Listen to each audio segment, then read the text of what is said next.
आज हम आपको पढ़ाने वाले हैं प्रेजेंट कंटीन्यूअस टेंस के interrogative and negative sentence. Okay, interrogative and negative sentence का अर्थ होता है बाबू प्रश्न सूचक एवं नकारात्मक वाक्य। ऐसा सेंटेंस जिसमें प्रश्न भी पूछा जाए और उसको नकारा भी जाए। वैसे तो आपको मालूम होगा ही प्रश्न सूचक वाक्य हम किसे बोलते हैं। प्रश्न सूचक वाक्य कब हम समझेंगे कि यह प्रश्न सूचक वाक्य है, यानी जिस वाक्य में क्या, क्यों, कब, कैसे, कहां, कितना, कितनी, कितने अगर शब्द शामिल है तो समझ जाइए कि वो आपका इंट्रोगेटिव है। और अगर उस सेंटेंस में अगर नहीं दे दिया तो आप समझ जाइए कि वह आपका इंट्रोगेटिव एंड निगेटिव सेंटेंस है, यानी प्रश्न सूचक एवं नकारात्मक वाक्य है। ठीक है, तो इस टेंस को जानने से पहले अगर आप हमारे वीडियो पे नए हैं तो कृपया करके हमारे वीडियो को सब्सक्राइब करें, बेल आइकन को दबाएं ताकि जो भी वीडियो हम अपलोड करें उसका नोटिफिकेशन आपके पास तुरंत पहुंचे। ये आपसे रिक्वेस्ट है, प्लीज ध्यान देंगे बाबू। हम आपको बताने जा रहे थे इंट्रोगेटिव एंड निगेटिव सेंटेंस, प्रश्न सूचक एवं नकारात्मक वाक्य। ओके, तो इसमें भी देखिए प्रश्न सूचक एवं नकारात्मक वाक्य में भी दो भाग है। एक प्रश्न सूचक शब्द क्या का पहले आना और एक प्रश्न सूचक शब्द क्या, क्यों, कैसे, कहां, कितना, कितनी, कितने, इन सभी शब्दों को किसी भी सेंटेंस में बीच में आना। ओके, ध्यान देंगे बाबू। ये देखिए नोट देखेंगे, पहला है कि अगर वाक्य में प्रश्न सूचक शब्द क्या पहले आए तो, जैसे कोई भी सेंटेंस है उस सेंटेंस में अगर प्रश्न सूचक शब्द क्या पहले आए तो उसके लिए हम क्या यूज करते हैं। तो यूज हमको यही करना है कि उस सेंटेंस में जो सहायक क्रिया होगा, जो हेल्पिंग वर्ब होगा, किसके अनुसार, सब्जेक्ट के अनुसार, उस सहायक क्रिया को यानी उस हेल्पिंग वर्ब को आपको कहां लिखना है बाबू, पहले लिखना है। ओके, तो यही ध्यान देंगे, रूल देख लेंगे आप। सबसे पहले आपको सहायक क्रिया लिखना है, यानी इस टेंस की सहायक क्रिया अर्थात प्रेजेंट कंटीन्यूअस टेंस की जो सहायक क्रिया है वो है आपका इज, एम और क्या है, आर है। वो भी किसके अनुसार यूज करना है, सब्जेक्ट के अनुसार। ओके, और इज, एम, आर लिखने के बाद आप क्या लिखेंगे, सब्जेक्ट लिखेंगे, यानी इज, एम, आर में से कोई एक ही यूज करेंगे। उसके बाद से आप सब्जेक्ट लिखेंगे और सब्जेक्ट के बाद से अगर आपका इंट्रोगेटिव और निगेटिव है तो सब्जेक्ट के बाद से आपका क्या हो जाएगा, नॉट हो जाएगा। उसके बाद से प्लस, उसके बाद से वर्ब के फर्स्ट फॉर्म में हम आईएनजी जोड़ेंगे और उसके बाद से आपको ऑब्जेक्ट लिखना है अर्थात कर्म को लिखना है और उसके बाद से आपको अदर्स यानी अन्य को लिखना है। उसके बाद से आपको क्वेश्चन मार्क लगाना है, क्योंकि क्या, क्यों, कब, कैसे, कहां, कितना, कितनी, कितने आएगा। तो ये प्रश्न सूचक शब्द है और जब प्रश्न सूचक शब्द आ गया तो अंत में आपको क्वेश्चन मार्क का चिन्ह देना ही है। ओके, ध्यान देंगे बाबू। जो आपका पहला सेंटेंस है, अब आप सेंटेंस के माध्यम से समझेंगे, बिल्कुल ट्यूशन की तरह। ये समझिए कि मैं आपके घर में ट्यूशन पढ़ा रहा हूं। ठीक है, थोड़ा ध्यान देंगे बाबू। क्या रीता अपना पाठ याद नहीं कर रही है? देखिए यहां पे देखिए इस सेंटेंस में जो प्रश्न सूचक शब्द क्या है, कहां आया है, पहले आया है। और इस इंट्रोगेटिव सेंटेंस में क्या दिया है, नहीं दिया है। तो इसी को हम बोलते हैं इंट्रोगेटिव एंड निगेटिव सेंटेंस। इसका मतलब यह हुआ प्रश्न भी पूछा जा रहा है और उस कार्य को, उस बात को नकारा भी जा रहा है। ओके, ध्यान देंगे बाबू। देखिए सबसे पहले क्या दिया है, तो इज, एम, आर में से किसी एक को यूज करना है। किसके अनुसार, सब्जेक्ट के अनुसार, यानी कर्ता के अनुसार। कर्ता यहां पे क्या है बाबू, रीता। क्या है, रीता, क्योंकि रीता के द्वारा ही पाठ को याद किया जा रहा है। ओके, तो यहां पे रीता है तो रीता के साथ हम ये देखेंगे कि इज, एम, आर में क्या यूज करना है। तो रीता आपका सिंगुलर नंबर है, एक वचन है, तो क्या यूज करेंगे बाबू, इज का यूज करेंगे। तो यहां पे आपका क्या हो जाएगा, इज हो जाएगा। ओके, उसके बाद से देखिए इज, एम, आर के बाद से आपको यूज करना है सब्जेक्ट को। सब्जेक्ट यहां पे क्या है, रीता। तो यहां पे आपका क्या हो जाएगा बाबू, रीता हो जाएगा। ओके, और सब्जेक्ट के बाद से क्या दिया है, नॉट दिया है।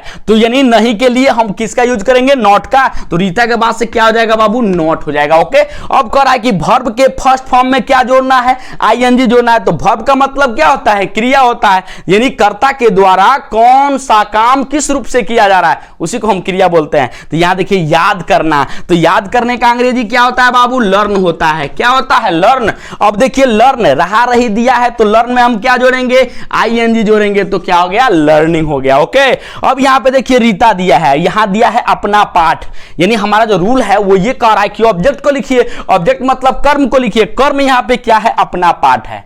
ठीक है, तो देखिए अपना के लिए सब जगह अलग अलग मतलब अंग्रेजी होती है। यू के साथ योर का प्रयोग करते हैं, ही के साथ हिज का प्रयोग करते हैं, सी के साथ हर का प्रयोग करते हैं, दे के साथ देर का प्रयोग करते हैं, इट के साथ इट्स का प्रयोग करते हैं, और आई के साथ माई का प्रयोग करते हैं। ठीक है, तो ध्यान देंगे एक वचन अगर आपका यानी सिंगुलर नंबर रह रहा है, वो भी किसमें, स्त्रीलिंग में, ठीक है, तो वहां पे हम अपने के लिए हर का यूज करते हैं। किसका यूज करते हैं बाबू, हर का। तो रीता के साथ अपने के लिए किसका यूज होगा, हर का यूज होगा। तो यहां पे आपका हर हो गया, और उसके बाद से देखिए क्या दिया है, पाठ दिया है। ठीक है, तो पाठ का अंग्रेजी क्या हो जाएगा बाबू, लेसन हो जाएगा। ओके, उसके बाद से आप क्वेश्चन मार्क लगा लेंगे। नेक्स्ट सेंटेंस पे ध्यान देंगे, क्या हम लोग एक मधुर गीत नहीं गा रहे हैं, क्या हम लोग एक मधुर गीत नहीं गा रहे हैं। देखिए यहां पे भी प्रश्न भी पूछा जा रहा है और उसको नकारा भी जा रहा है। यहां पे प्रश्न सूचक शब्द क्या कहां आया है, पहले आया है। तो जब पहले आएगा किसी भी टेंस में, अगर प्रश्न सूचक शब्द क्या पहले आया, तो हम ये देखेंगे कि जो सब्जेक्ट है वह क्या है और उसके अनुसार हेल्पिंग वर्ब लगाना होगा। तो हम कहां, रहा रही में है, रहा है, रही है, रहे हैं, अर्थात प्रेजेंट कंटीन्यूअस टेंस में।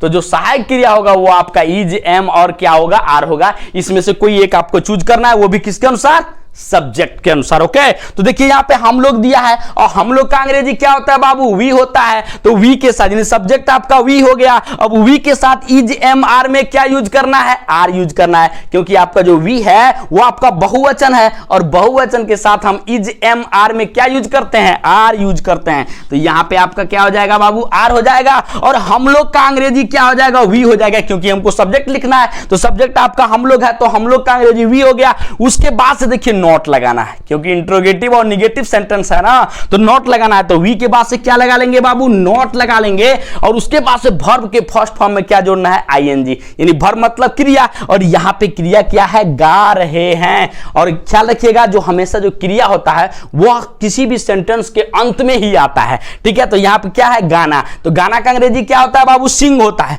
तो यहां पे हम क्या लिखेंगे, सिंग लिखेंगे, और उसके बाद से हम क्रिया में क्या जोड़ेंगे, आईएनजी जोड़ेंगे। तो सिंगिंग हो गया। अब क्या गा रहे हैं, यानी ऑब्जेक्ट, कर्म है ना, तो कर्म दिया है तो ऑब्जेक्ट, यानी ऑब्जेक्ट आपको ढूंढना है। तो एक मधुर गीत गा रहे हैं, तो एक का क्या हो जाएगा बाबू, ए, और मधुर का क्या हो जाएगा, स्वीट। ओके, और गीत का अंग्रेजी क्या हो जाएगा, सॉन्ग हो जाएगा। ओके, उसके बाद से आप क्वेश्चन मार्क लगा लेंगे। नेक्स्ट सेंटेंस पे ध्यान देंगे बाबू, क्या मैं तुम्हारी मदद नहीं कर रहा हूं। देखिए यहां भी क्या कहां आया है, पहले आया है। तो बस बिंदास आप लगाइए क्या के साथ, ये देखेंगे कि मैं के साथ क्या का अंग्रेजी क्या होगा। तो मैं के साथ क्या के लिए जो हेल्पिंग वर्ब होगा वो आपका एम होगा। क्या होगा बाबू, एम। ठीक है, तो यहां पे आप लिख लेंगे एम, और मैं का अंग्रेजी क्या हो जाएगा बाबू, आई।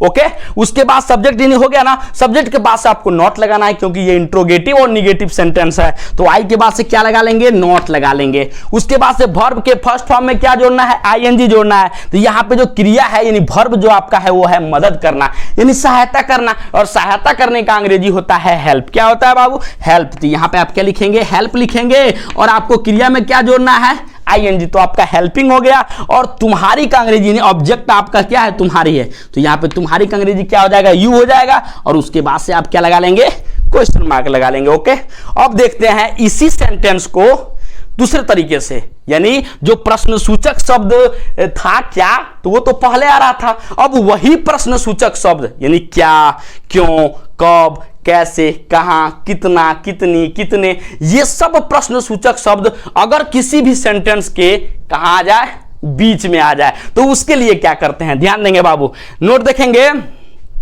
दिया है कि अगर वाक्य में प्रश्न सूचक शब्द बीच में आए, तो किसी भी सेंटेंस में अगर प्रश्न सूचक शब्द यानी क्या, क्यों, कब, कैसे, कहां, कितना, कितनी, कितने, अगर ये बीच में चला आता है तो थोड़ा सा भी सोचना नहीं है, यानी उस प्रश्न सूचक शब्द की अंग्रेजी को हमको कहां लिखना है, पहले लिखना है। ओके, तो ध्यान देंगे, रूल आप सबसे पहले देख लीजिए, यानी जो प्रेजेंट कंटीन्यूअस टेंस में इंट्रोगेटिव एंड निगेटिव सेंटेंस में जो आपका रूल है वो भी कौन सा रूल, यानी किसका रूल, अगर वाक्य में प्रश्न सूचक शब्द बीच में आए तो उसका रूल। ध्यान देंगे, सबसे पहले आपको लिखना है क्वेश्चन वर्ड, यानी प्रश्नसूचक शब्द की अंग्रेजी, और उसके बाद से आपको लिखना है इस सब्जेक्ट के अनुसार, अर्थात कर्ता के अनुसार आपको इज, एम और किसका यूज करना है बाबू, इज, एम और आर का यूज करना है। ओके, वो भी कर्ता के अनुसार। अगर कर्ता एक वचन है तो इज का यूज करेंगे, अगर कर्ता बहुवचन है तो आर का यूज करेंगे, अगर कर्ता आई है तो किसका यूज करेंगे, एम का यूज करेंगे। और इंट्रोगेटिव और निगेटिव है तो सब्जेक्ट के बाद से आपको क्या लगाना है, नॉट लगाना है, और उसके बाद से वर्ब के फर्स्ट फॉर्म में क्या जोड़ना है, आईएनजी, उसके बाद से ऑब्जेक्ट लिखना, उसके बाद से अदर्स लिखना है, उसके बाद से क्वेश्चन मार्क का चिन्ह कर लगाना है। ओके, ध्यान देगा, दिया है कि वह क्यों खाना नहीं पका रही है। ओके, जो आपका पहला सेंटेंस है, वह क्यों खाना नहीं पका रही है। तो देखिए यहां पे जो प्रश्नसूचक शब्द क्यों है, देखिए इस सेंटेंस में कहां आया है, बीच में आया है। तो जब किसी भी सेंटेंस में अगर प्रश्नसूचक शब्द बीच में आए तो उस प्रश्नसूचक शब्द का अंग्रेजी हम कहां लिखते हैं बाबू, पहले लिखते हैं। तो ये बताइए क्यों का अंग्रेजी क्या होता है, वाई होता है। तो सबसे पहले हम लिखेंगे वाई। क्या लिखेंगे, वाई, यानी क्वेश्चन वर्ड की अंग्रेजी हो गया। अब आपका जो रूल है वो कर रहा है कि इज, एम, आर में से किसी एक को लिखिए, वो भी किसके अनुसार, इस सब्जेक्ट के अनुसार। अगर सब्जेक्ट एक वचन है तो ई, जब बहुवचन है तो आर, और अगर आई है तो क्या लिखेंगे बाबू, एम लिखेंगे। तो यहां देखिए जो वह है वो आपका कितना वचन है, एक वचन है, ठीक है, यानी सिंगुलर नंबर है, तो उसके साथ हम किसका यूज करेंगे, इज का यूज करेंगे। तो वाई के बाद से क्या हो जाएगा, इज हो जाएगा, और वह का अंग्रेजी आप क्या लिखेंगे, सी लिखेंगे, क्योंकि देखिए यहां पर रही दिया है। अगर रहा है दिया होता तो यहां पे हम वह के लिए ही लिखते, और रही है दिया है तो हम यहां पे वह के लिए क्या लिखे हैं, सी लिखे। ओके, और देखिए इंट्रोगेटिव और निगेटिव सेंटेंस है तो सब्जेक्ट के बाद से क्या लगाना है, नॉट लगाना है। क्या लगाना है, नॉट। उसके बाद से हमारा देखिए रूल क्या कर रहा है, वर्ब के फर्स्ट फॉर्म में क्या जोड़ना है बाबू, आईएनजी जोड़ना है। तो यहां पे देखिए जो आपका वर्ब है, क्रिया है, वो क्या है, पकाना। तो पकाना का अंग्रेजी क्या होता है बाबू, कुक होता है, और कुक में क्या जोड़ेंगे, आईएनजी जोड़ेंगे। ओके, उसके बाद से ऑब्जेक्ट, ऑब्जेक्ट का मतलब होता है कर्म, यानी पका रही है, क्या पका रही है, खाना, यानी जिसको हम भोजन बोलते हैं। तो भोजन का अंग्रेजी क्या होता है बाबू, फूड होता है। उसके बाद से क्वेश्चन मार्क लगा लेना। ओके, ध्यान देंगे, तुम कब बस से विद्यालय नहीं जा रहे हो। यहां भी देखिए जो प्रश्नसूचक शब्द कब है, कहां आया है, बीच में आया है, उसके बाद से नहीं भी दिया है, यानी प्रश्न भी पूछा जा रहा है और नकारा भी जा रहा है। समझ में आ रहा है ना। तो यहां पे प्रश्नसूचक शब्द बीच में आया है तो इस प्रश्नसूचक शब्द की अंग्रेजी को कहां लिखेंगे, पहले लिखेंगे। तो ये बताइए कब का अंग्रेजी क्या होता है, व्हेन। तो यहां पे WHEN, व्हेन हो गया, ठीक है। उसके बाद से हम देखेंगे क्वेश्चन वर्ड आपका व्हेन हो गया। उसके बाद से आपका जो रूल है वो करा इज, एम, आर में से किसी एक को लिखिए, वो भी किसके अनुसार, सब्जेक्ट के अनुसार, ठीक है। तो यहां पे देखिए सब्जेक्ट क्या है बाबू, तुम है। तुम का अंग्रेजी क्या होता है, यू। यू आपका एक वचन है कि बहुवचन है, बहुवचन है। तो बहुवचन जब यू है तो क्या लगाएंगे, सहायक क्रिया आर लगाएंगे। तो व्हेन के बाद से क्या हो जाएगा बाबू, आर हो जाएगा। उसके बाद से आपका रूल करा सब्जेक्ट को लिखिए। बताइए सब्जेक्ट यहां पे क्या है, तुम। तो तुम का अंग्रेजी क्या हो जाएगा, यू हो जाएगा। और नहीं दिया है ना तो सब्जेक्ट के बाद से आपको नॉट लगाना है। तो यू के बाद से क्या हो जाएगा, नॉट हो जाएगा। उसके बाद से करा है कि वर्ब के फर्स्ट फॉर्म में क्या जोड़ना है आपको, आईएनजी जोड़ना है। ये बताइए यहां पे क्रिया क्या है, जाना है, और जाना का अंग्रेजी क्या होता है, गो। तो यहां पे आपका गो हो जाएगा। और इसमें क्रिया में क्या जोड़ना है बाबू, आईएनजी जोड़ना है। तो यहां पे आपका क्या हो जाएगा, गोइंग हो जाएगा। और एक स्थान से दूसरे स्थान जाने के लिए अगर जगह यानी स्थान का नाम दिया है तो वहां पे आप क्या लगाएंगे, उसके पहले टू लगाएंगे। और उसके बाद से विद्यालय का अंग्रेजी क्या हो जाएगा बाबू, स्कूल हो जाएगा। क्या हो जाएगा, स्कूल हो जाएगा। और देखिए उसके बाद से अदर्स में दिया है, किससे जा रहा है, बस से। किससे, बस से। तो किसी भी साधन से कहीं जाने के लिए हम किसका यूज करते हैं, बाई का यूज करते हैं। तो आपका बाई हो जाएगा और उसके बाद से आपका बस हो जाएगा। ओके, और उसके बाद से आप क्वेश्चन मार्क लगा लेंगे। ध्यान देंगे बाबू, मैं क्यों हिंदी नहीं बोल रहा हूं, ठीक है। तो यहां भी देखिए जो प्रश्नसूचक शब्द है वो कहां आया है, बीच में आया है। तो यहां पे क्या दिया है, क्यों। क्यों की अंग्रेजी क्या होती है, व्हाई। तो सबसे पहले आप लिखेंगे व्हाई। क्या लिखेंगे बाबू, व्हाई। अब देखिए मैं के साथ सहायक क्रिया क्या होगा, हेल्पिंग वर्ब क्या होगा। तो मैं के साथ इस टेंस में सहायक क्रिया क्या होगा बाबू, एम होगा। क्या होगा, एम। तो व्हाई के बाद से क्या लिख लेंगे, एम लिखेंगे। और मैं का अंग्रेजी क्या होता है बाबू, आई। और उसके बाद देखिए सब्जेक्ट के बाद से क्या दिया है, नॉट दिया है। रूल आप देख सकते हैं, सब्जेक्ट के बाद क्या दिया, नॉट दिया है, तो आई के बाद से आपको क्या लगाना है बाबू, नॉट लगाना है। ओके, उसके बाद से आपका रूल कर रहा है कि वर्ब के फर्स्ट फॉर्म में क्या जोड़ना है, आईएनजी जोड़ना है। तो यहां देखिए वर्ब यानी क्रिया क्या है, बोलना, और बोलना का अंग्रेजी क्या होता है बाबू, स्पीक होता है। क्या होता है, स्पीक, और स्पीक में क्या जोड़ेंगे, आईएनजी, स्पीकिंग हो गया। उसके बाद से ऑब्जेक्ट यानी कर्म आपका क्या है, क्या बोल रहा है, तो हिंदी, तो यहां पे आप क्या लिख लेंगे, हिंदी लिख लेंगे। उसके बाद से आपका क्वेश्चन मार्क हो जाएगा। ओके,